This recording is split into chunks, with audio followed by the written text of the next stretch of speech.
started match day 6 with Real Madrid sitting precariously in 24th position and absolutely needing a win to avoid the unthinkable happening in this year's UEFA Champions League. Their opponents were Atalanta, a team brimming with form and on an unbeaten run of 14 games. But when they most needed them, Real Madrid stars in Jude Bellingham, Kylian Mbappe and Vinny Jr. rose like creams to the top to help secure the Galacticos with a thrilling 3-2 defeat of Atalanta, and we need to talk about it. Hi guys, welcome back to my channel. I am so excited to be talking about this game. Granted, I'm a neutral. I didn't really have a horse in this race, so it was just very easy for me to sit back and enjoy this match. And immediately when the game started, you could tell that Real Madrid came to play. The version of the Galacticos, the version of the Madrids that people knew that were legendary in the Champions League came out to play, and Kylian Mbappe played his best game for Real Madrid that I have seen. He looked brilliant, he looked good, and on the 10th minute, of course, when that opportunity came, his first touch was superb. He looked very much like a striker, taking the ball into his feet, adjusting himself a little bit and putting that ball at the bottom right to ensure that Real Madrid got the goal and the lead on 10th minute. To Atalanta's credit, I will say they didn't back down, even though they were stunned to go down so early in the match. They're not very used to defeat. They're not very used to being behind in the Champions League or at all. So they're a team brimming with confidence.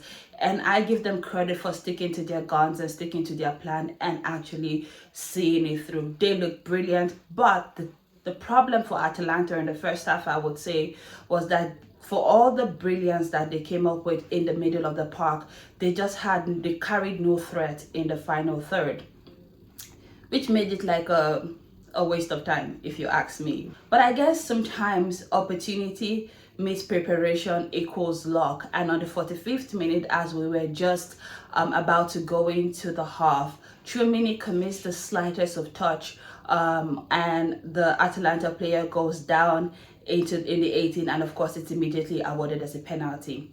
I know many people might argue whether it's a soft penalty, whether it was a penalty at all, and why did the VAR not interfere in this game.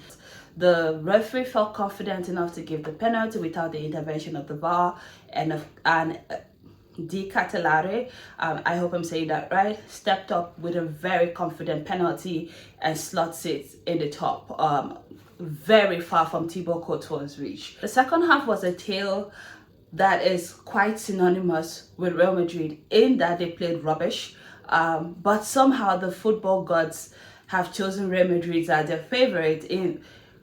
It's just what it is. They didn't play brilliant, they weren't good, but somehow they win.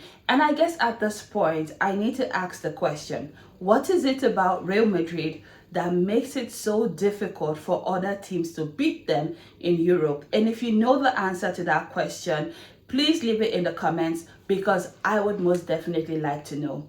The reason I say this is, at this point in the second half, Atalanta were on the front foot. They were creating. They came out with more energy. They had more pressing. They were finally getting balls in between the final third. Of course, they've been wasteful. And then a minute of, it was like a mistake or happenstance, if anything. A minute of happenstance in which Real Madrid was attacking the Atalanta half of the pitch. I mean, they were in the final third. The defender was trying to clear the ball from Real Madrid, and it just took a deflection of one of the Atalanta players.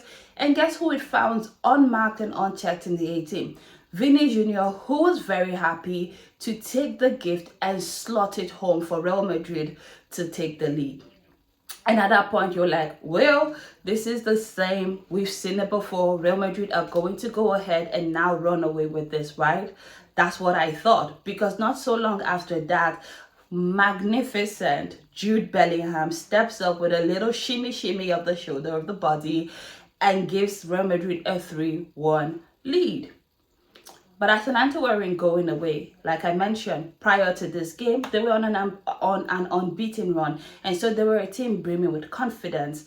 And our star boy, Ademola Lookman, really stepped up from a very tight corner to give Atalanta a sliver of hope by giving them the second goal. At that point, it was 3-2 and a lot of time to create. And Atalanta were on the front foot. But of course, Real Madrid will go on to hold solid in defense and ensuring that they escape Italy with the much needed, much deserved, well, much desired, I would say, 3 points in the bag.